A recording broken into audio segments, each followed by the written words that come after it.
필라델피아의 한 박물관, 늦은 오후의 빛이 유리창을 비스듬히 가로지르는 그 시간에 작은 점토판 하나가 조용히 놓여 있습니다.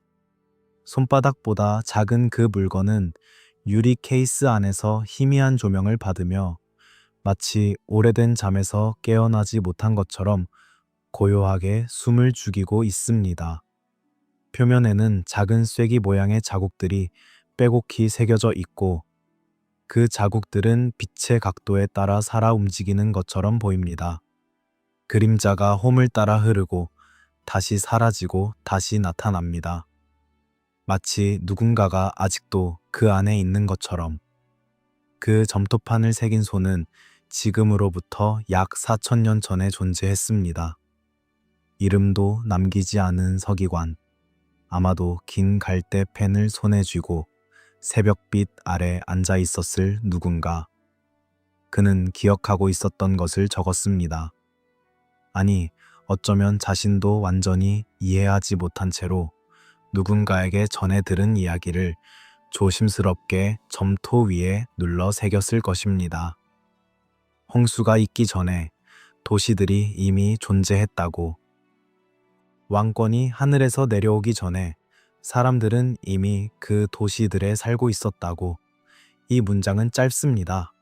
하지만 그 무게는 우리가 상상하는 것보다 훨씬 깊습니다. 홍수 이전에 도시가 있었다는 것은 단순한 신화적 선언이 아닙니다. 그것은 하나의 전제입니다. 도시가 이미 존재하고 있었기 때문에 왕권은 그 도시들 위로 내려올 수 있었습니다. 존재하지 않는 곳에는 아무것도 내려올 수 없으니까요. 서기관은 이 사실을 당연하게 여겼던 것 같습니다. 그에게 그것은 설명이 필요한 것이 아니었습니다. 그냥 그런 일이 있었다는 것, 그리고 그 이전에 무언가가 있었다는 것. 오늘 밤 우리는 그 이전으로 가보려 합니다. 점토판의 문장 너머로, 기록이 시작되기 전의 시간으로, 이름이 붙여지기 전의 세계로, 그곳에 무엇이 있었는지 혹은 누가 있었는지를 천천히 따라가 볼 것입니다. 서두를 필요는 없습니다. 밤은 길고 이야기는 깊습니다. 그냥 편안하게 눈을 감고 귀를 열어두세요. 우리가 알고 있는 인류의 역사는 대략 5,000년에서 6,000년 전으로 거슬러 올라갑니다. 문자가 생겨나고 도시가 세워지고 왕이 즉위하고 법이 만들어진 시간들. 메소포타미아의 점토판이 그 흔적을 담고 있고 이집트의 돌벽이 그 시대를 새기고 있습니다. 하지만 그 이전에는 무엇이 있었을까요? 문자가 없었다는 것은 기록이 없다는 것이고 기록이 없다는 것은 우리가 볼 수 없다는 것입니다. 하지만 볼 수 없다는 것이 존재하지 않았다는 것을 의미하지는 않습니다. 수메르의 기록들은 이상한 방식으로 말합니다. 그 기록들은 세계의 시작을 묘사할 때 창조가 아닌 정리를 말합니다. 신들이 아무것도 없는 곳에서 세상을 만들어낸 것이 아니라 이미 존재하던 것들을 정돈하고 배치하고 이름을 붙였다는 것입니다. 이 차이는 우리가 생각하는 것보다 훨씬 중요합니다. 창조와 정리 사이에는 거대한 간극이 있습니다. 그리고 그 간극 속에 우리가 아직 이름 붙이지 못한 무언가가 있습니다. 오늘 밤의 이야기는 그 간극에 대한 것입니다.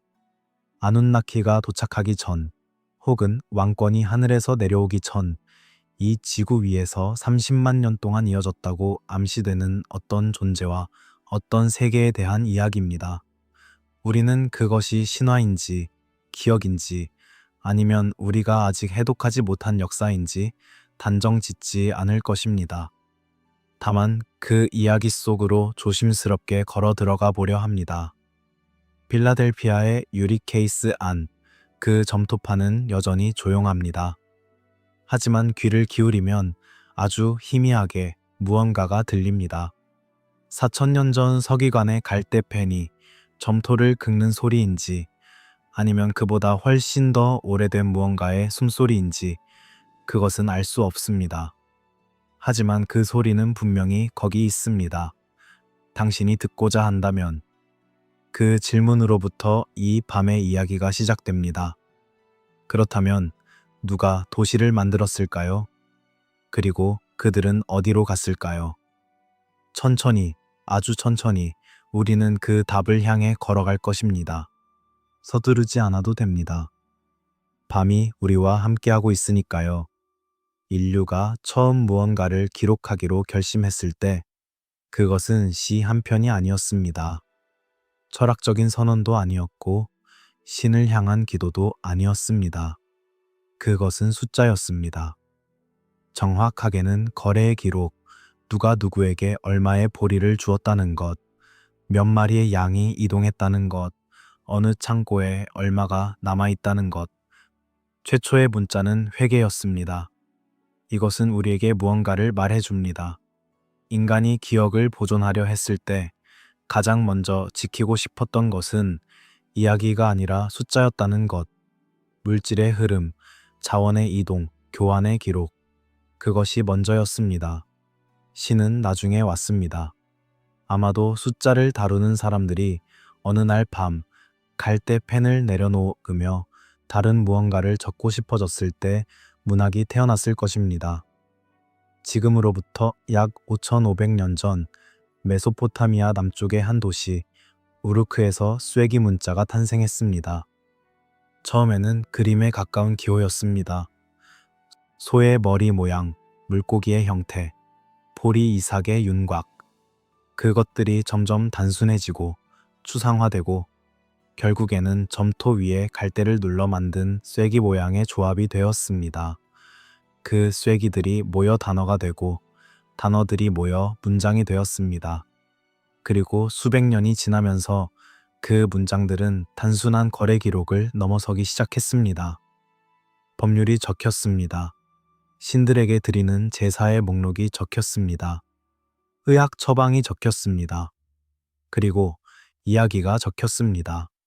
세계가 어떻게 시작되었는지, 신들이 어떻게 행동했는지, 홍수가 왜 왔는지, 인간이 왜 노동을 하는지, 수천 년의 기억이 점토 위에 조심스럽게 새겨졌고 그 점토들은 흙 속에 묻혀 시간이라는 거대한 압력을 견디며 오늘까지 이어졌습니다. 문자가 탄생하기 이전의 세계를 상상해 보세요. 그것은 기록이 없는 세계가 아니라 기억이 몸으로 전달되던 세계입니다. 이야기는 입에서 입으로 전해졌고 지식은 손에서 손으로 넘겨졌습니다. 한 세대가 다음 세대에게 살아가는 방법을 가르쳤고 그 방법들은 반복되고 변형되고 축적되었습니다. 하지만 그 모든 것은 인간의 수명만큼만 살아남을 수 있었습니다. 누군가 죽으면 그가 알고 있던 것의 일부도 함께 사라졌습니다. 문자는 그 문제를 해결했습니다. 처음으로 기억이 사람보다 오래 살 수 있게 된 것입니다. 하지만 점토판이 우리에게 가르쳐 주는 것은 단순히 기록의 기술만이 아닙니다. 그 기록들이 무엇을 담고 있는가가 더 중요합니다.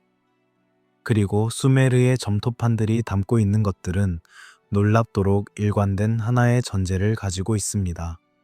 세계는 이미 존재했다는 것, 문명은 이미 준비되어 있었다는 것. 신들이 도착했을 때 그들이 발견한 것은 텅 빈 땅이 아니었다는 것. 메소포타미아라는 단어는 그리스어에서 왔습니다. 두 강 사이의 땅이라는 뜻입니다. 티그리스와 유프라테스, 두 강이 북쪽 산악지대에서 발원하여 남쪽으로 흘러내려오며 만들어낸 넓고 평평한 땅. 오늘날의 이라크 대부분을 차지하는 그 땅은 지금으로부터 수천 년 전에는 전혀 다른 풍경을 가지고 있었습니다. 강들은 지금보다 훨씬 넓게 흘렀습니다. 계절에 따라 범람하고 후퇴하고 다시 범람하면서 비옥한 진흙을 남겼습니다. 그 진흙 위에서 보리가 자랐고 대추야자가 자랐습니다. 강 하류 지역에는 광대한 습지가 펼쳐져 있었고 그 습지에는 갈대숲이 무성했으며 수많은 물새들이 깃들어 살았습니다. 물고기가 넘쳐났고 날씨는 건조했지만 강 주변은 충분히 촉촉했습니다. 그 땅에 사람들이 살기 시작한 것은 매우 오래된 일입니다. 고고학자들이 우바이드 문화라고 부르는 것이 이 지역에서 번성한 것은 대략 기원전 6500년에서 3500년 사이의 일입니다.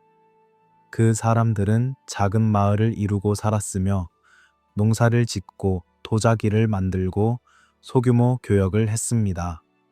그들의 마을 터 위에 나중에 수메르 문명이 세워졌습니다. 하지만 수메르인들은 어디서 왔을까요? 이 질문은 아직도 완전히 해결되지 않았습니다. 그들의 언어는 주변의 어떤 언어와도 명확한 연관성이 없습니다. 세모 계통도 아니고 인도 유럽어 계통도 아닙니다. 수메르어는 언어학자들이 고리버라고 부르는 것, 즉 친족 언어가 없는 언어입니다. 그들은 어느 날 갑자기 그곳에 있었던 것처럼 보입니다. 물론 어느 날 갑자기 나타난 민족은 없습니다. 하지만 그들이 어디서 이주해 왔는지, 무슨 이유로 그 땅을 선택했는지 우리는 아직 알지 못합니다. 그 미스터리 위에 문명이 세워졌습니다. 이름을 알 수 없는 기원, 추적할 수 없는 뿌리. 하지만 그들이 남긴 것들은 명확합니다. 점토판 수만 장, 건축물의 흔적들, 조각상들, 인장들. 그들은 존재했고 기록했고 사라졌습니다. 언어는 결국 사어가 되었습니다. 아무도 더 이상 수메르어를 모국어로 쓰지 않게 된 것입니다. 하지만 그들의 이야기는 사라지지 않았습니다. 아카드어로, 바빌로니아어로, 아시리아어로 번역되고 복사되면서 수천 년에 걸쳐 이어졌습니다. 이것이 기억의 방식입니다. 언어는 변하고 제국은 무너지고 도시는 모래 아래에 묻힙니다. 하지만 이야기는 살아남습니다. 다른 언어로, 다른 문자로, 다른 입술을 통해. 하지만 같은 이야기가 계속 전해집니다. 수천 년 동안 복사된 점토판들, 새로운 서기관이 낡은 점토판을 읽으며 다시 새것에 새겨 넣은 문장들. 그 문장들이 오늘 밤 우리에게 닿아 있습니다. 그 기억 속에는 이런 것들이 담겨 있습니다. 홍수 이전의 도시들, 신들이 지구를 관리하던 시대, 물에서 올라온 존재들, 그리고 인간이 창조되기 이전의 세계. 이 이야기들이 단순한 상상의 산물인지 아니면 우리가 아직 완전히 이해하지 못한 어떤 기억인지 그것은 오늘 밤 우리가 조용히 탐구해 볼 것입니다. 인간이 기억을 보존하려는 본능은 어디서 왔을까요? 망각에 대한 두려움, 연결에 대한 열망, 아니면 무언가 중요한 것을 잃어버렸다는 막연한 감각. 최초의 서기관이 갈대펜을 들고 점토를 향해 구부렸을 때 그의 마음속에는 어떤 생각이 있었을까요? 이것을 기록하지 않으면 사라질 것이라는 절박함, 아니면 이것은 반드시 전해져야 한다는 사명감, 어쩌면 그는 단순히 일을 했을 뿐입니다. 서기관은 서기관의 일을 했고 기록은 기록되었습니다. 하지만 그 일상적인 손놀림이 결국 우리에게 4000년의 시간을 건너 닿았습니다. 그것이 기억의 이상한 힘입니다. 의도하지 않은 영속성. 누군가가 그냥 해야 할 일을 했을 뿐인데 그것이 시간을 넘어 살아남았습니다. 점토판들은 여전히 거기 있습니다. 필라델피아에, 런던에, 베를린에, 이스탄불에, 바그다드에. 유리 케이스 안에서 혹은 창고의 선반 위에서. 아직 해독되지 않은 것들도 있고 해독되었지만 아직 번역되지 않은 것들도 있고 번역되었지만 아직 충분히 이해되지 못한 것들도 있습니다. 그 점토판들 속에 우리가 아직 알지 못하는 무언가가 있을지도 모릅니다. 아니, 분명히 있습니다. 우리가 찾지 못했을 뿐입니다. 그리고 어쩌면 그것들 중 어딘가에 30만 년 전의 이야기가 숨어 있을지도 모릅니다. 옥스퍼드에 있는 애슈몰린 박물관의 한 진열장에 눈에 띄지 않을 만큼 작고 소박한 물건이 하나 있습니다. 웰드 블런델 프리즘이라고 불리는 그것은 네 면을 가진 점토 기둥으로 표면 전체에 촘촘하게 쐐기 문자가 새겨져 있습니다. 기원전 약 2000년경에 제작된 것으로 추정되는 이 물건은 수메르 왕 목록을 담고 있습니다. 홍수 이전과 이후의 왕들, 그들이 통치한 도시들, 그리고 각각의 통치 기간, 그 목록을 천천히 읽다 보면 무언가 이상한 것을 발견하게 됩니다. 홍수 이후의 왕들은 우리가 이해할 수 있는 숫자의 통치 기간을 가지고 있습니다. 수십 년, 수백 년, 길어야 1000년. 하지만 홍수 이전의 왕들은 다릅니다. 그들의 통치 기간은 수천 년, 수만 년에 이릅니다. 알룰림은 에리두에서 28,800년을 통치했다고 기록되어 있습니다. 알랄가르는 36,000년을 통치했습니다. 엔멘루안나는 43,200년을 통치했습니다. 이 숫자들을 어떻게 이해해야 할까요? 문자 그대로 받아들이기에는 너무 큽니다. 단순한 과장이라고 보기에는 구조가 너무 일관됩니다. 각 왕의 통치 기간이 60진법의 특정 배수와 관련이 있다는 주장도 있고, 이것이 상징적인 숫자 체계라는 해석도 있습니다. 어떤 학자들은 이것이 단순히 왕의 위대함을 강조하기 위한 수사적 표현이라고 말합니다. 하지만 어떤 학자들은 더 다른 가능성을 열어둡니다. 홍수 이전에 5개의 도시가 있었습니다. 에리두, 바드티비라, 라라크, 시파르, 슈루팍. 왕 목록은 이 5도시에서 8명의 왕이 통치했다고 기록합니다. 그리고 그 이후 홍수가 왔습니다. 모든 것을 덮어버린 홍수. 그리고 홍수가 물러난 후 왕권이 다시 내려왔습니다. 이번에는 키시라는 도시로. 이 구조에는 무언가 반복되는 것이 있습니다. 왕권이 하늘에서 내려왔다. 왕권이 어느 도시로 갔다.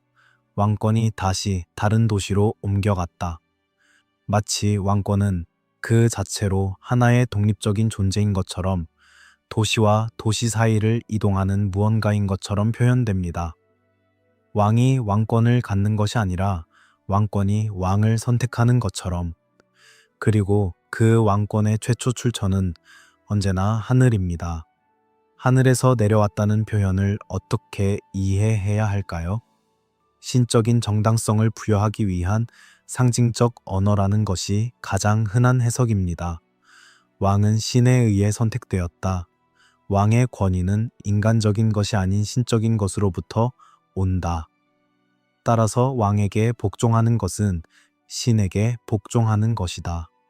이것은 역사 전반에 걸쳐 반복되는 정치적 서사입니다. 하지만 수메르 기록의 특이한 점은 그것이 단순히 왕의 권위를 정당화하는 것을 넘어선다는 데 있습니다. 왕권이 하늘에서 내려왔다는 것은 그것이 이전에 하늘에 있었다는 것을 의미합니다.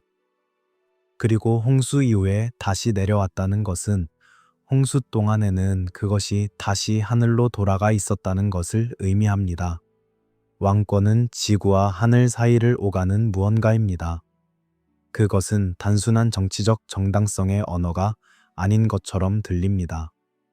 5개의 도시들, 에리두, 바드티비라, 라라크, 시파르, 슈루팍. 이것들은 단순한 신화적 장소가 아닙니다. 고고학자들은 이 도시들을 실제로 찾아냈습니다. 에리두는 오늘날 이라크 남부에서 발굴된 가장 오래된 도시 중 하나입니다. 슈루팍의 유적도 발굴되었고 시파르의 흔적도 확인되었습니다. 이 도시들은 실제로 존재했습니다. 점토판이 그 이름을 기록하기 훨씬 전부터 그 땅 위에 사람들이 살고 있었습니다. 그렇다면 이것은 무엇을 의미할까요? 신화 속의 도시들이 실제 땅 위에 있었다는 것. 그것은 이 이야기가 완전히 허구가 아닐 수 있다는 가능성을 열어줍니다.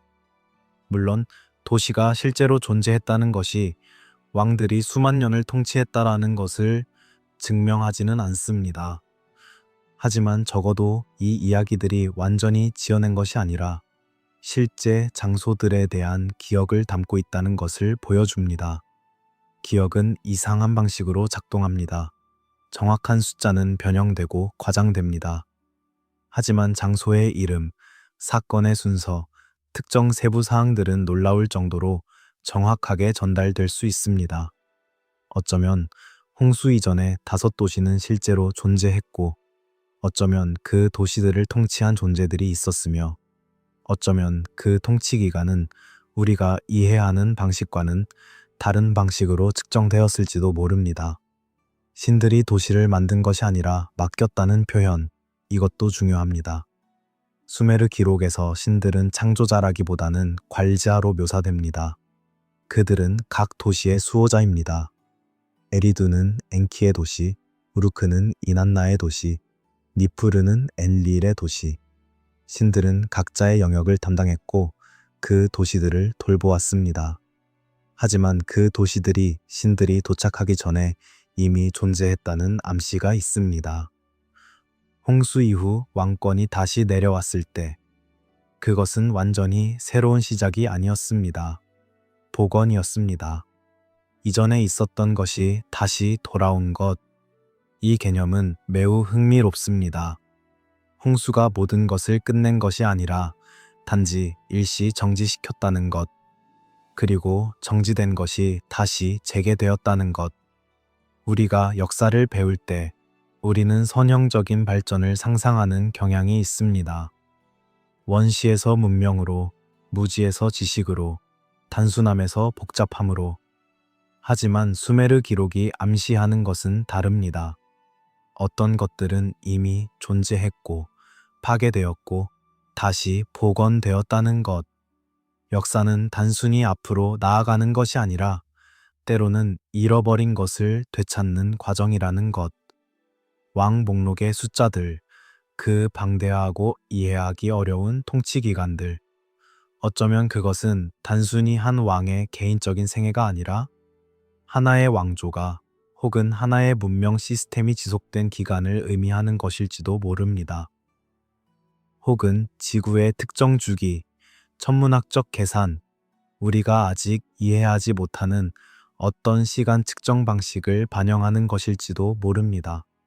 밤이 깊어지면서 이 숫자들은 단순한 과장이 아닌 무언가처럼 느껴지기 시작합니다.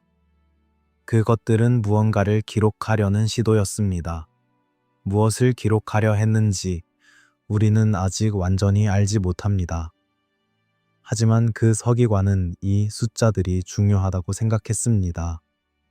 그래서 조심스럽게 한 획 한 획 점토 위에 새겨 넣었습니다. 그리고 그 점토는 오늘 옥스퍼드에 있습니다. 우리가 볼 수 있는 곳에 아직 완전히 이해되지 못한 채로 강이 이야기를 담을 때가 있습니다. 수메르의 강들은 그런 강이었습니다. 그 강들은 단순히 물이 흐르는 통로가 아니었습니다. 생명이 시작되는 곳, 땅이 만들어지는 곳, 그리고 어쩌면 모든 것이 끝나는 곳이기도 했습니다. 에리두 창세기라고 불리는 텍스트가 있습니다. 기원전 약 1700년경의 점토판에 새겨져 있지만 그 내용은 훨씬 더 오래된 전통을 담고 있는 것으로 추정됩니다. 이 텍스트는 창조의 이야기, 왕권의 기원, 그리고 대홍수 이야기를 담고 있습니다. 그리고 그 홍수 이야기의 중심에는 지우수드라라는 인물이 있습니다. 지우수드라. 그 이름의 의미는 오래 사는 자의 날들이라고 번역됩니다. 그는 신들이 인류를 홍수로 멸하기로 결정했을 때 경고를 받은 왕이자 제사장이었습니다. 신들 중 한 명, 아마도 엔키였을 누군가가 그에게 가르쳐 주었습니다. 커다란 배를 만들어라. 모든 살아있는 것들의 씨앗을 보존하라. 홍수가 오기 전에 준비하라. 이 이야기를 들으면서 무언가가 떠오르신다면 그것은 우연이 아닙니다. 히브리 성서의 노아, 그리스 신화의 드칼리온, 힌두 신화의 마누, 전 세계의 신화에는 대홍수 이야기가 있고 그 이야기들에는 놀라울 정도로 비슷한 구조가 있습니다. 선택받은 한 사람, 거대한 배, 생명의 보존, 그리고 새로운 시작. 수메르의 지우스드라는 그 모든 이야기들 중 현재 알려진 가장 오래된 버전입니다. 홍수 이전의 도시들, 에리두, 바드티비라, 라라크 시파르, 슈루팍. 이 도시들이 실제로 존재했다는 것은 이미 이야기했습니다. 하지만 흥미로운 것은 이 도시들의 지리적 위치와 수메르 기록이 묘사하는 홍수의 방향이 일치한다는 점입니다. 기원전 약 4000년에서 3500년 사이 메소포타미아 남부 지역에는 실제로 대규모 홍수 사건이 있었던 것으로 보입니다. 고고학적 발굴에서 발견된 두꺼운 진흙층이 그 증거입니다. 슈루팍, 다섯 번째 홍수 이전 도시이자 지우스드라의 고향. 이 도시의 발굴 현장에서 고고학자들은 특정 층에서 두껍고 균일한 홍수 퇴적층을 발견했습니다. 기원전 약 2900년경의 것으로 추정되는 그 층은 대규모 홍수 사건의 증거입니다. 이것이 수메르의 대홍수 이야기와 직접적으로 연결되는지는 알 수 없습니다. 하지만 이야기와 증거가 같은 방향을 가리키고 있다는 것은 부정할 수 없습니다. 신들이 인간을 홍수로 멸하려 한 이유에 대해서는 수메르 기록들이 서로 조금씩 다른 이야기를 전합니다. 어떤 텍스트에서는 인간의 소음이 신들의 잠을 방해했다고 합니다. 땅이 가득 차고 인간들이 너무 많아지고 그들의 소란이 하늘까지 울려 퍼지자 신들이 견디다 못해 홍수를 결정했다는 것입니다. 이 이유는 현대의 우리에게는 다소 어이없게 들릴 수 있습니다. 신들이 고작 소음 때문에 인류를 멸하려 했다는 것이, 하지만 그 표면적인 이유 아래에 다른 무언가가 있을 수 있습니다. 인간들이 너무 많아졌다는 것, 즉 인구 문제. 인간들이 소란스럽다는 것, 즉 통제의 문제. 어쩌면 이 이야기는 어떤 종류의 관리 결정에 대한 기억을 암호화하고 있는 것일지도 모릅니다. 그 결정이 무엇이었는지, 누가 내렸는지 우리는 알 수 없습니다. 하지만 이야기는 그것을 기억하고 있습니다. 불완전하게, 변형된 형태로, 하지만 여전히. 홍수 이후의 세계는 홍수 이전의 세계와는 달랐습니다. 아니, 정확하게는 달라 보였습니다. 하지만 근본적인 구조는 유지되었습니다. 도시들이 다시 세워지고, 왕권이 다시 내려오고, 문명이 다시 시작되었습니다. 복원이라는 단어가 다시 떠오릅니다. 홍수 이전의 도시들에 대해 생각할 때 한 가지 이미지가 자꾸 떠오릅니다. 물이 차오르고 점점 높아지고 결국 도시의 꼭대기마저 덮어버리는 광경. 그리고 그 물 아래에 무언가가 가라앉습니다. 건물들, 기록들, 기억들. 지금 우리가 볼 수 없는 것들이 물 아래 어딘가에 있을지도 모릅니다. 우리가 찾지 못한 것들이 시간과 퇴적물 아래에 조용히 잠들어 있을지도 모릅니다. 현재 페르시아만의 수위는 빙하기 이후 꾸준히 상승해 왔습니다. 빙하기 최대 절정기, 약 2만 년 전에는 페르시아만의 수위가 지금보다 훨씬 낮았고 그 지역의 상당 부분이 육지였습니다. 두 강이 훨씬 더 남쪽으로 흘러내려가 페르시아만이 아닌 더 먼 곳에서 바다와 만났을 것입니다. 그 육지 위에 무언가가 있었을까요? 이것은 추측입니다. 하지만 추측을 완전히 배제하지 않을 때 가능성의 공간이 열립니다. 수메르 기록이 말하는 홍수 이전의 세계, 어쩌면 그것은 지질학적 변화로 물에 잠긴 고대 거주지에 대한 기억일 수 있습니다. 문명의 흔적이 바다 아래에 있다면 우리는 어떻게 알 수 있을까요? 잃어버린 것들에 대한 슬픔이 있습니다. 역사의 슬픔은 단순히 사람들이 죽었다는 것이 아닙니다. 알 수 없게 되었다는 것, 기억이 사라졌다는 것, 존재했지만 흔적이 없어졌다는 것, 물 아래 잠든 도시들, 모래 아래 묻힌 기록들, 우리가 영원히 알 수 없을지도 모르는 이야기들. 우리는 무엇을 잃어버렸을까요? 그 질문은 밤하늘처럼 넓습니다. 그리고 그 넓음 속에서 우리는 여전히 무언가를 찾고 있습니다. 아주 오래전 신들도 일을 했습니다. 이것이 아트라하시스 서사시의 시작입니다. 기원전 약 1700년경에 점토판에 새겨진 이 이야기는 인류 창조의 이유를 설명합니다. 그리고 그 이유는 놀랍도록 실용적입니다. 신들이 지쳐 있었기 때문입니다. 이기기 신들, 하늘의 신들, 그들은 처음에는 스스로 일을 했습니다. 운하를 팠습니다. 강을 유지했습니다. 땅을 경작했습니다. 신들이 노동자였던 시대가 있었습니다. 그들은 삽을 들고 땅을 팠고 강의 흐름을 관리했고 곡물을 재배했습니다. 하지만 그 노동은 끝이 없었고 신들도 결국 지쳐갔습니다. 어느 날 이기기 신들이 반란을 일으켰습니다. 그들은 도구를 불 속에 던지고 엔릴의 신전 앞에 모여 소리쳤습니다. 우리는 더 이상 일하지 않겠다. 너무 힘들다. 이 짐이 너무 무겁다. 신들의 반란. 어쩌면 신화가 아닐 수도 있는 이 이야기는 어떤 종류의 노동 분쟁에 대한 기억을 담고 있는 것처럼 들립니다. 신들의 회의가 열렸습니다. 어떻게 이 문제를 해결할 것인가?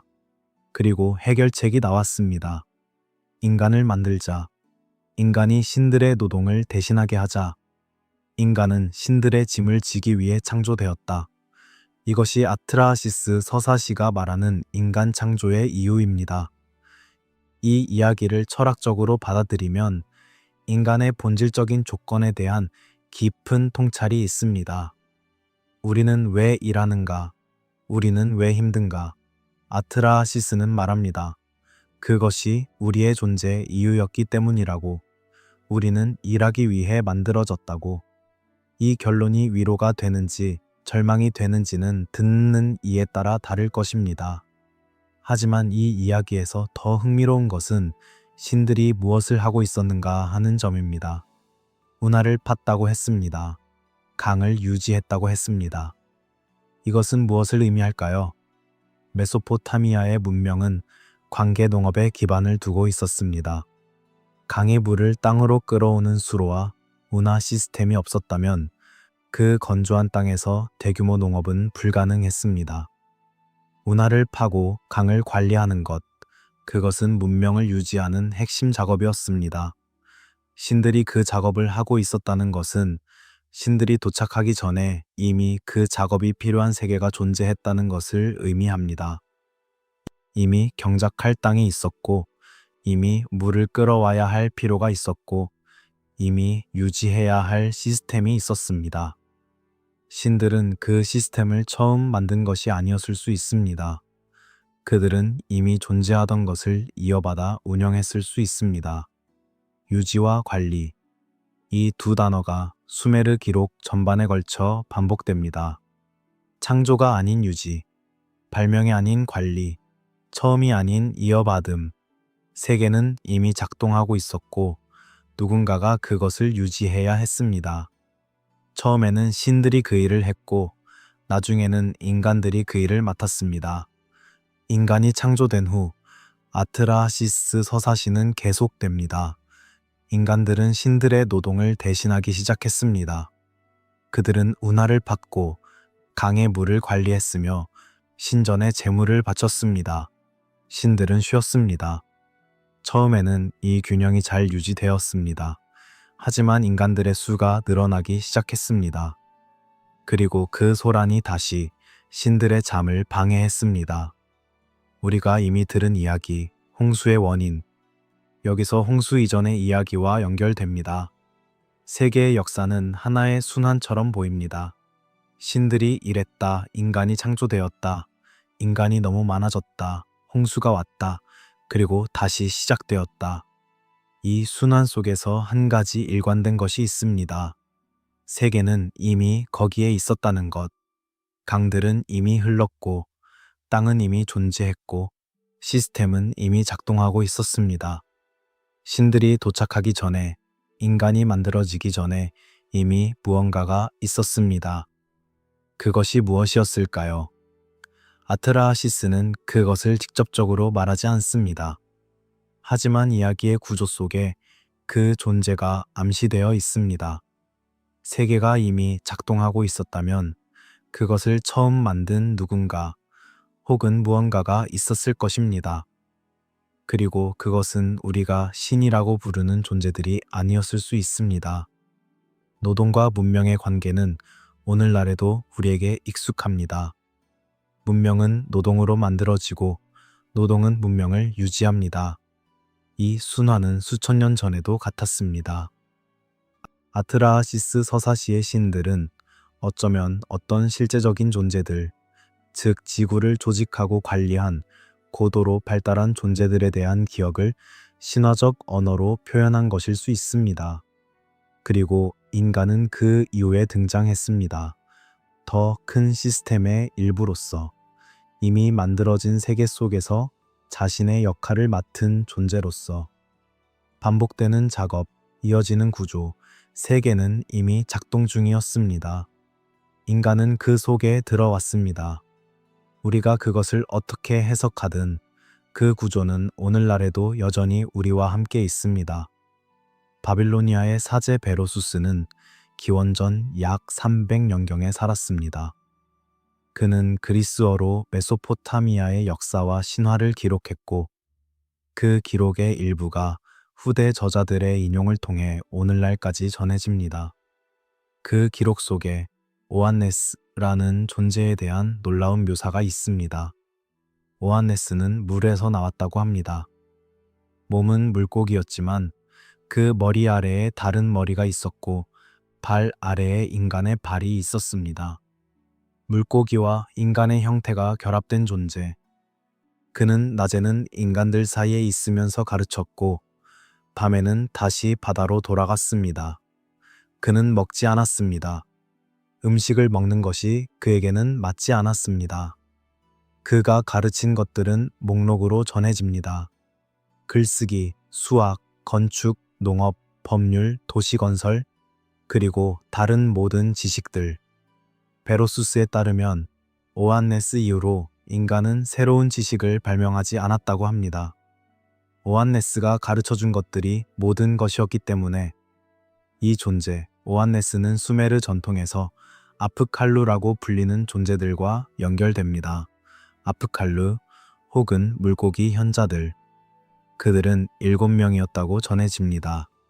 각각의 대홍수, 이전 왕들과 연결된 현자들. 그들은 신들과 인간 사이의 중간 존재였으며 압주, 즉 지하의 담수로부터 왔다고 합니다.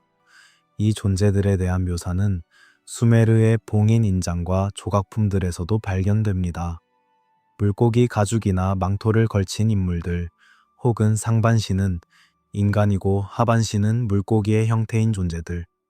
그들은 지식을 전달하는 자세로 묘사됩니다. 손에 무언가를 들고 가르치는 포즈를 취하고 있습니다. 아프칼루가 흥미로운 이유는 그들이 지식을 발명하지 않았다는 점입니다. 그들은 이미 알고 있었습니다. 그들이 한 것은 인간에게 전달한 것입니다. 지식은 이미 존재했고 그것이 전달되었습니다.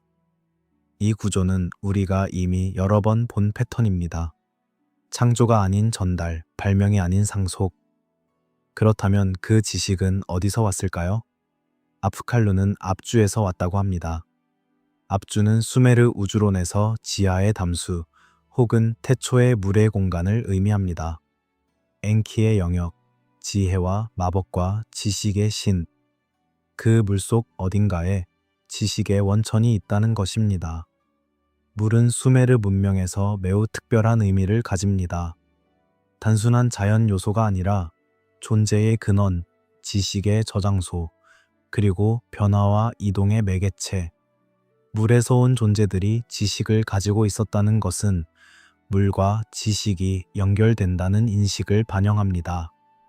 우리는 지식이 어디서 오는지를 자주 생각합니다. 경험에서, 관찰에서, 가르침에서, 상속에서. 수메르 기록은 이렇게 말합니다. 지식은 물에서 온 존재들로부터 왔다고. 그 존재들은 이미 알고 있었고 우리에게 전해주었다고. 우리는 그 지식의 수혜자라고. 이것이 단순한 신화라면 그것은 그냥 흥미로운 이야기입니다. 하지만 이것이 어떤 종류의 기억을 담고 있다면 그것은 우리에게 다른 종류의 질문을 던집니다. 누가 그 지식을 가지고 있었는가? 그들은 어디서 그것을 얻었는가? 그리고 그들은 지금 어디에 있는가? 7명의 아프칼루, 각각 홍수 이전의 왕들과 연결된 현자들. 그들은 홍수 이전의 세계에서 인간과 함께 살며 가르쳤습니다. 홍수가 왔을 때 그들은 어떻게 되었을까요? 어떤 전통에서는 그들이 홍수를 피해 살아남았다고 합니다. 어떤 전통에서는 그들이 다시 물속으로 돌아갔다고 합니다. 어쩌면 그들은 우리가 생각하는 방식과는 다른 형태로 여전히 존재하고 있을지도 모릅니다. 기억 속에, 이야기 속에, 점토판 위에 쐐기 문자 속에 그들이 전한 지식은 지금도 우리와 함께 있습니다. 우리가 수학을 할 때, 건물을 지을 때, 법을 만들 때 우리는 어쩌면 그들이 처음 전해준 것들을 여전히 사용하고 있는 것일지도 모릅니다. 지식은 전달됩니다. 이것이 아프칼루 이야기의 핵심입니다. 그리고 전달된 지식은 그 출처를 잊어버린 후에도 계속 살아남습니다. 우리는 왜 이렇게 하는지 더 이상 기억하지 못하지만 여전히 이렇게 합니다. 우리는 왜 이것이 중요한지 더 이상 이해하지 못하지만 여전히 그것을 중요하게 여깁니다. 이름 없는 수혜자들, 전해받은 지식 위에 서 있는 존재들, 우리가 바로 그들입니다. 아프칼루가 전해준 것들이 무엇이든 그것들은 수천 년을 거쳐 지금 우리 안에 있습니다. 완전히 다른 형태로, 완전히 다른 언어로, 하지만 여전히 밤이 깊어지면서 물에서 온 존재들의 이야기는 점점 더 현실적으로 느껴지기 시작합니다. 신화인지 기억인지의 경계가 흐릿해지는 그 시간, 진실은 아마도 그 경계 어딘가에 있을 것입니다. 이라크 남부의 사막에는 아부 샤흐레인이라는 작은 언덕이 있습니다. 바람에 침식된 그 언덕은 무고한 흙더미처럼 보이지만 그 안에는 인류 역사상 가장 중요한 비밀 중 하나가 숨겨져 있습니다. 이곳이 에리두입니다. 수메르 왕 목록이 홍수 이전 최초의 도시라고 기록한 바로 그곳. 영국 탐험가들이 이곳을 처음 발굴하기 시작한 것은 19세기의 일입니다. 그리고 20세기에 이라크 고고학자들이 더 체계적인 발굴을 진행했습니다. 그 발굴 작업에서 발견된 것은 충격적이었습니다. 단순히 오래된 도시의 유적이 아니라 층위가 겹겹이 쌓인 역사의 단면이었습니다. 에리두의 가장 유명한 구조물은 신전입니다. 하지만 그것은 하나의 신전이 아닙니다. 동일한 장소에 시대를 거쳐 재건된 18개의 신전 층위가 있습니다. 가장 위쪽 층위는 기원전 약 2000년경의 것이고 가장 아래쪽으로 내려갈수록 더 오래된 것들이 나타납니다. 기원전 4500년, 기원전 5000년, 기원전 5500년, 지금으로부터 약 7500년 전의 신전이 가장 깊은 곳에 있습니다. 이 층위들을 하나씩 내려가는 느낌을 상상해 보세요. 계단을 내려가듯 시간을 내려가는 것. 각 층위는 이전 층위 위에 세워졌고 새로운 신전은 오래된 신전의 흔적을 땅에 묻으며 올라왔습니다. 하지만 기이한 것은 층위들이 바뀌어도 신전의 기본 구조는 유지되었다는 점입니다. 더 크게, 더 정교하게 발전했지만 기본적인 설계 원칙은 가장 오래된 것부터 가장 새로운 것까지 일관되게 이어졌습니다. 이것은 무엇을 의미할까요? 단절이 없었다는 것입니다. 한 세대가 이전 세대에게 물려받아 계속 이어갔습니다. 새로운 신전을 짓는 사람들은 이전 신전이 어디에 서 있었는지 알고 있었고 그 위에 새 것을 올렸습니다. 장소에 대한 기억이, 구조에 대한 기억이, 목적에 대한 기억이 이어졌습니다. 에리두는 엔키의 도시입니다. 지혜와 물의 신, 압주의 주인. 신전의 위치가 물과 관련이 있다는 것은 놀라운 일이 아닙니다. 에리두의 신전은 지하수, 앞주와 연결된 장소로 여겨졌습니다. 신전 바로 아래에 신성한 물이 있다는 믿음, 혹은 실제로 지하수가 가까운 곳에 있었다는 사실. 발굴 작업은 가장 오래된 층위에 도달했을 때 멈출 수밖에 없었습니다. 지하수가 올라왔기 때문입니다. 땅을 더 파내려 갈수록 물이 스며들기 시작했고 그 이상 내려가는 것은 불가능했습니다. 가장 아래층 아래에는 무엇이 있을까요? 우리는 알 수 없습니다. 물이 그 답을 막고 있습니다. 이것은 강렬한 이미지입니다. 시간을 내려가다가 물에 막히는 것, 기억이 시작되는 바로 그 지점에 물이 있습니다. 마치 역사의 뿌리가 물속에 있는 것처럼 앞주, 지식의 원천, 모든 것이 시작된 곳. 에리두라는 이름이 무엇을 의미하는지에 대해서는 학자들 사이에 논쟁이 있습니다. 어떤 이들은 강력한 장소 혹은 먼 곳에 세워진 집이라고 번역합니다. 어떤 이들은 그 이름이 수메르어 이전의 언어에서 왔을 가능성을 제시합니다. 즉, 수메르인들이 도착했을 때 이미 그 장소에는 이름이 있었다는 것.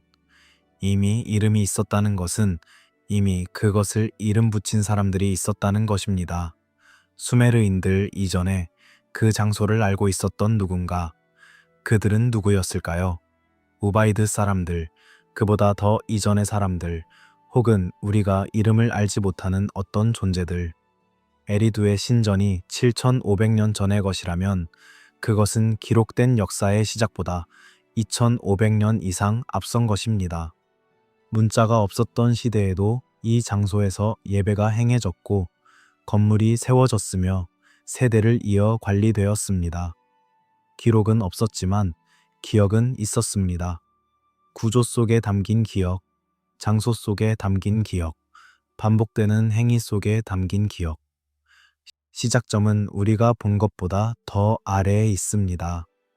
그것이 에리두가 우리에게 말하는 것입니다.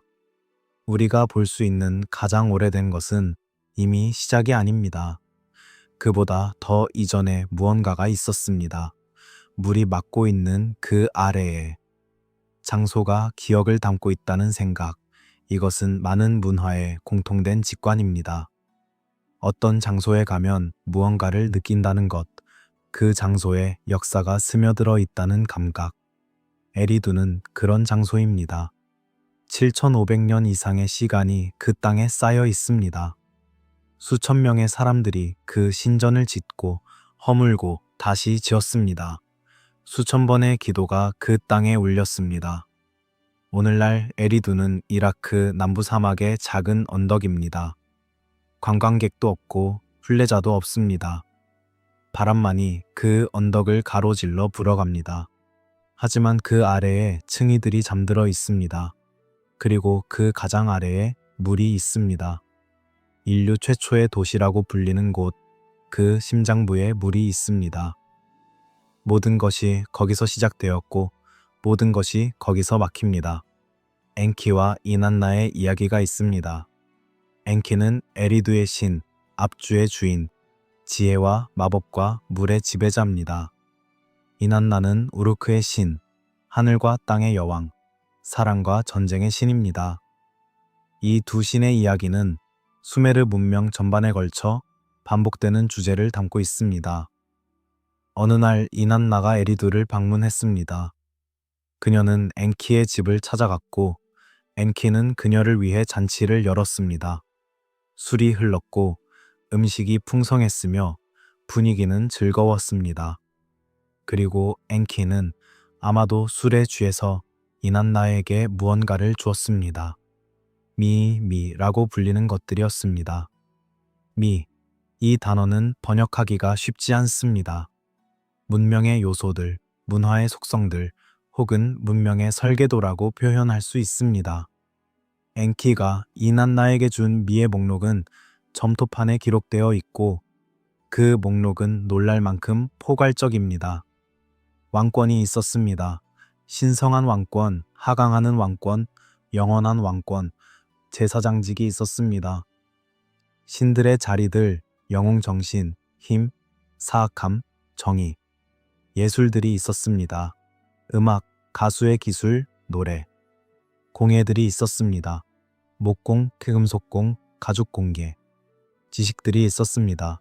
문자 서판 이해, 수학의 이해, 신들에게 재물 내리기, 그리고 더 많은 것들, 도시 건설, 계획 수립, 마음의 하강, 마음의 상승, 악기, 음악 이론, 음악의 이해, 지혜, 이해, 예언, 신탁, 신성한 정화, 불의 끄기, 불의 일으킴. 이 목록을 들으면서 한 가지를 생각해 보세요. 이것들은 엔키가 만들어낸 것이 아닙니다. 그것들은 이미 그의 집에 있었습니다.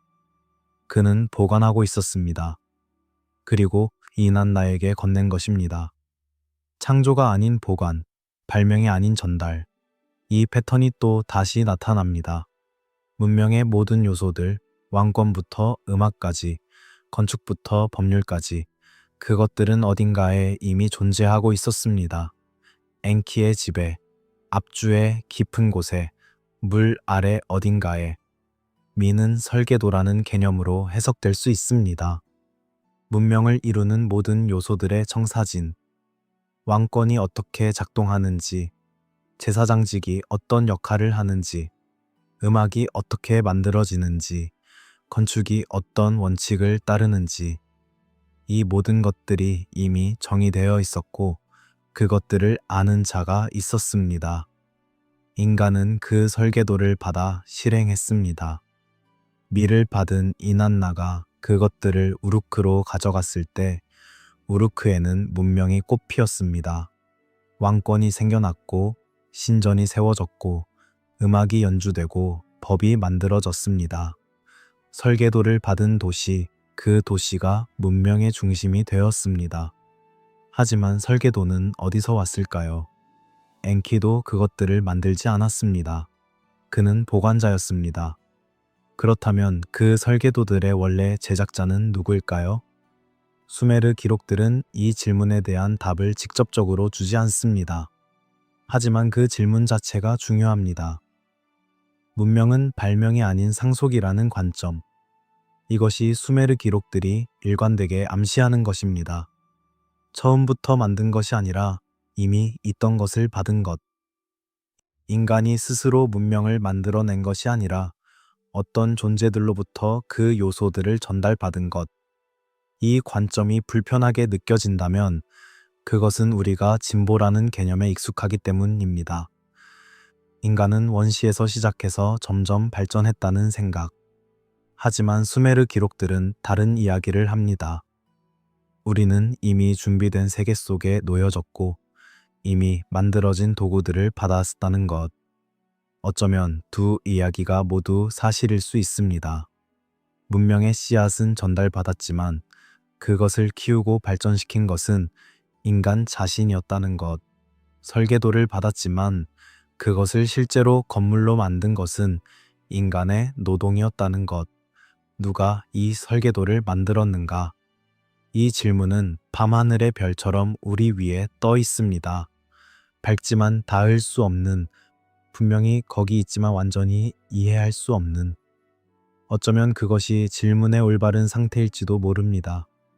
답 대신 질문, 확신 대신 경이로움. 미를 담은 엔키의 집, 압주의 깊은 곳. 그 설계도들은 지금도 어딘가에 있을까요? 아니면 시간의 흐름 속에 사라졌을까요? 아니면 우리 문명의 가장 깊은 곳에 우리가 인식하지 못하는 방식으로 여전히 작동하고 있을까요? 이 질문들을 품고 우리는 밤속으로 더 깊이 들어갑니다. 길가메시 서사시는 이렇게 시작됩니다. 성벽을 보라, 우루크의 성벽을, 구리처럼 반짝이는 성벽을, 그 기초를 보라. 어느 왕도 그런 성벽을 세운 적이 없었다. 그리고 이 문장이 나옵니다. 7 현자들이 그 기초를 놓았다. 7 현자들, 바로 아프칼루들입니다. 물에서 온 존재들, 지식의 전달자들. 그들이 우르크의 성벽 기초를 놓았다고 합니다. 가장 위대한 도시의 가장 오래된 부분이 그들에게 속한다는 것. 이것은 무엇을 의미할까요? 인간이 세운 것 중 가장 위대한 것의 뿌리가 인간이 아닌 존재들로부터 왔다는 것. 도시의 기초, 문명의 기초, 그것을 처음 놓은 손들은 우리의 손이 아니었다는 것. 우르크의 성벽을 상상해 보세요. 길가메시 서사시에 따르면 그것은 구리처럼 빛났다고 합니다. 거대하고 아름답고 영원할 것처럼 보이는, 사람들은 그 성벽 안에서 안전하게 살았고 그 성벽은 그들에게 도시라는 것이 무엇인지를 가르쳐 주었습니다. 경계, 보호, 공동체, 정체성. 성벽은 단순한 방어물이 아니었습니다. 그것은 우르크가 우르크임을 정의하는 것이었습니다. 그 성벽의 기초를 7현자들이 놓았다는 것은 단순한 건축 이야기가 아닙니다. 그것은 도시라는 개념 자체의 기초를 누가 놓았는가에 대한 이야기입니다. 도시가 무엇이어야 하는지, 어떻게 지어야 하는지, 왜 존재해야 하는지, 그 개념적 토대를 7현자들이 제공했다는 것. 건축과 지식의 연결. 건물을 짓는다는 것은 단순히 돌과 흙을 쌓는 것이 아닙니다. 그것은 공간을 이해하는 것, 구조를 이해하는 것, 재료를 이해하는 것, 그리고 목적을 이해하는 것입니다. 이난 나에게 전달된 미 목록 중에 건축이 있었습니다. 그 건축의 지식이 아프칼루로부터 왔고 아프칼루의 지식은 압주에서 왔습니다. 지식의 사슬입니다. 압주에서 아프칼루로, 아프칼루에서 인간으로, 인간에서 다음 세대로, 그리고 그 사슬의 시작점은 물속 어딘가에 있습니다. 도시 자체가 하나의 기록이라는 개념이 있습니다. 문자 이전의 시대에 사람들은 어떻게 지식을 보존했을까요? 이야기가 하나의 방법이었습니다. 의뢰가 또 다른 방법이었습니다. 그리고 건축도 방법이었습니다. 건물의 방향, 기둥의 강역, 창문의 위치, 이 모든 것들이 의미를 담을 수 있습니다. 시간이 지나도 건물이 남아있는 한 그 의미도 남아있습니다. 7현자들이 우르크의 기초를 놓으면서 그들은 단순히 물리적 구조를 세운 것이 아니었을지도 모릅니다. 그들은 도시 속에 지식을 새겨 넣었을지도 모릅니다. 돌의 배열 속에, 신전의 방향 속에, 도로의 구획 속에. 후세의 사람들이 그것을 읽을 수 있도록. 이것이 사실이라면 도시는 단순한 거주지가 아닙니다. 그것은 메시지입니다. 보내는 사람은 7현자들이고 받는 사람은 미래의 인간들입니다. 그리고 그 메시지가 무엇인지 우리는 아직 완전히 해독하지 못했을지도 모릅니다. 현재 문명 위에 과거가 쌓여 있습니다. 오늘날의 도시들 아래에 이전 도시들이 있고 그 아래에 또 다른 도시들이 있습니다. 에리두의 18층처럼 모든 도시는 그 아래에 더 오래된 도시를 품고 있습니다. 우리는 그 위에 살고 있습니다. 과거 위에, 이전의 사람들의 선택 위에, 그들이 남긴 구조 위에. 인간은 이어받은 존재라는 인식. 이것이 길가메시 서사시의 시작이 우리에게 주는 것입니다. 위대한 왕 길가메시조차도 그의 도시가 시작되는 지점은 그 이전의 현자들에게 있습니다. 아무것도 처음부터 시작하지 않습니다. 모든 것은 무언가 위에 세워집니다. 벽을 통해 과거를 바라보는 느낌. 우르크의 성벽을 보면서 길가메시는 무엇을 생각했을까요? 어쩌면 그 성벽 속에 7현자들의 손길이 느껴졌을지도 모릅니다. 그들이 놓은 기초, 그 위에 자신이 서 있다는 것, 이어진다는 것의 무게. 오늘 밤 우리가 서 있는 곳도 마찬가지입니다. 우리 아래에도 과거가 있고 우리가 모르는 손들이 놓은 기초가 있습니다. 그 기초가 얼마나 깊이 내려가는지 우리는 아직 다 알지 못합니다. 하지만 그것을 알고자 하는 마음, 그 질문을 품는 마음이 우리를 이 이야기 속으로 이끌었습니다. 맨 처음에는 이름이 없었습니다. 하늘이 위에서 이름 불리지 않았고 아래의 땅도 이름이 없었습니다. 태초의 압주, 그들의 아버지, 그리고 문무 티아마트, 모든 것을 낳은 어머니, 그들의 물들이 하나로 섞여 있었고 갈대숲도 보이지 않았고 늪지도 발견되지 않았습니다. 에누마 엘리쉬, 위에 있을 때라는 뜻의 바빌로니아 창조 서사시의 시작입니다. 이 문장들은 기원전 약 1100년경에 기록된 것이지만 그 내용은 훨씬 더 오래된 수메르 전통을 담고 있습니다. 그리고 이 시작 문장들은 매우 이상한 것을 말합니다. 창조가 이름 붙이기에서 시작된다는 것입니다. 세계는 이름이 붙여지기 전에 이미 존재했습니다. 하늘이 이름 불리기 전에 하늘이 있었고 땅이 이름 붙여지기 전에 땅이 있었습니다. 물들이 섞여 있었고 태초의 압주와 티아마트가 함께 있었습니다. 이것이 창조 이전의 상태입니다. 그러니까 창조는 존재를 만들어내는 것이 아닙니다. 이름을 붙이는 것입니다. 정리하고 분류하고 질서를 부여하는 것입니다.